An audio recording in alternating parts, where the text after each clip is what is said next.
This free step-by-step video comes to you directly from Haynes, creators of the world's best repair manuals. Fix your car or truck the right way with our accurate and reliable information at your side.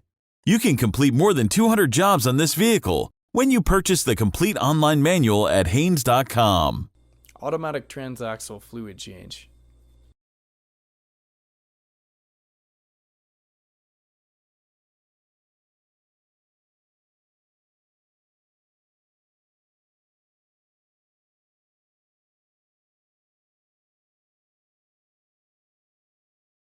Pull the hood release lever located on the driver's side kick panel.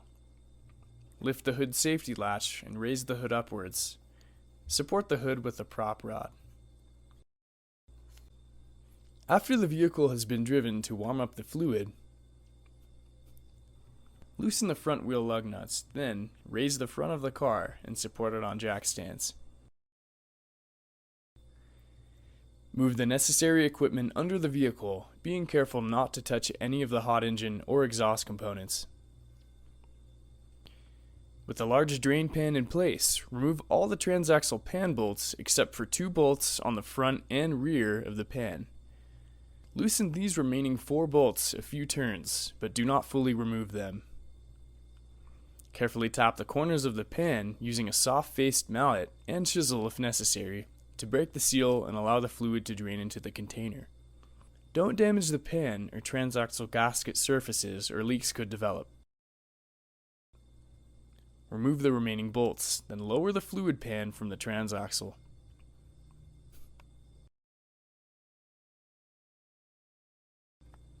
Carefully clean the sealing surface of the transaxle to remove all traces of the old sealant. Drain the fluid from the transaxle pan, clean it with solvent, and dry it with compressed air. On most models, there will be a magnet on the bottom of the pan. Remove and clean it with solvent or lacquer thinner, then place the magnet in its original position. Do not be alarmed if there is some fine metal sludge around the magnet when you first inspect it. This is normal between fluid changes. Remove the transaxle filter. Be sure to also remove the old O-ring and clean the mating surface on the transaxle. Install a new O-ring to the filter and lubricate it with a light film of transmission fluid. Install the new filter onto the transaxle, pushing it securely in place.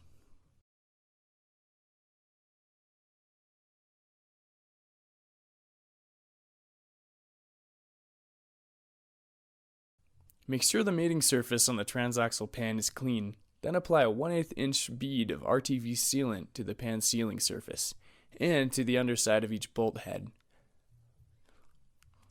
Be sure to stay on the inboard side of the bolt holes when applying to the pan. Carefully put the pan in place against the transaxle and install the bolts. Tighten each bolt a little at a time in a crisscross pattern until the specified torque setting is reached. Don't over-tighten the bolts, and work up to the final torque in 3 or 4 steps.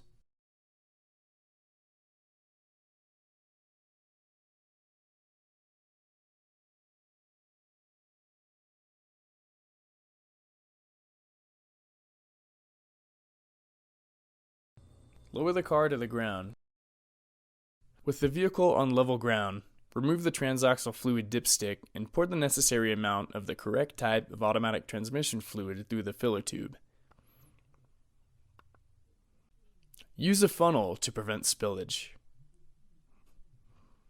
With the transaxle in park and the parking brake set, start the engine and let it idle for a few minutes. With your foot on the brake, move the gear selector lever through each range, pausing for a few seconds between each interval, then back to park. With the engine still running, check the fluid level with the dipstick.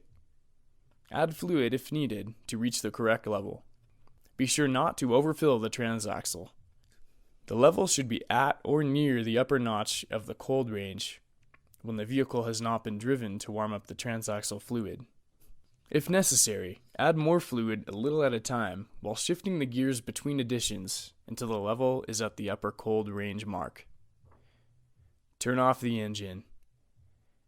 Check under the vehicle for leaks after the first few trips.